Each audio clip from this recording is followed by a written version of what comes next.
경찰이 사실은 제일 먼저 이 사건을 접하는 사람인 거잖아요. 근데 제가 알기로는 이 가정폭력 처벌법에 경찰한테 긴급 임시 조치권이 있는 걸로 알고 있어요.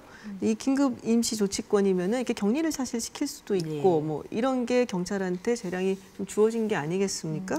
근데 이런 부분에 대한 잘 이행이 안 되고 있는지요? 네, 그 지금 말씀하신 것처럼 그 가정폭력 처벌법에 경찰의 긴급 임시 조치권이 있습니다. 이 긴급 임시 조치권을 행사해서 현장에서 퇴거, 또 접근 금지, 또 전기통신, 뭐 전화나 이메일을 통한 접근을 하지 못하도록 하는 그런 조치 명령을 할 수 있는데 처음에 이 규정이 만들어졌는데 제가 한 10여 년 전부터 이제 가정폭력에 대해서 계속 연구를 하고 논문을 썼는데 그 당시는 그 긴급 임시 조치를 가해자가 위반을 해도 아무런 처벌 규정이 없었습니다. 그래서 제가 너무 황당해서 어떻게 이런 법을 엉터리 법을 만들어 놓을 수 있겠는가라고 비판을 계속했는데 2015년에 와서 이제 그 긴급 임시 조치, 즉 접근 금지 명령을 위반했을 때 제재할 수 있는 규정이 만들어졌습니다.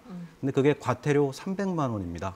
300만 원이요? 네. 근데 이 과태료는 그 형사처벌이 아닙니다. 벌금하고 다른 것이고 일종의 행정적인 제재 수단에 불과합니다. 즉 과태료를 부과하는 행위는 우리 금연구역에서 담배 피는 것처럼 그냥 과태료만 내는 끝나는 행위입니다. 과태료 위반 행위를 했다고 해서 경찰이 이것을 제재하거나 체포할 수 있는 권한이 없습니다.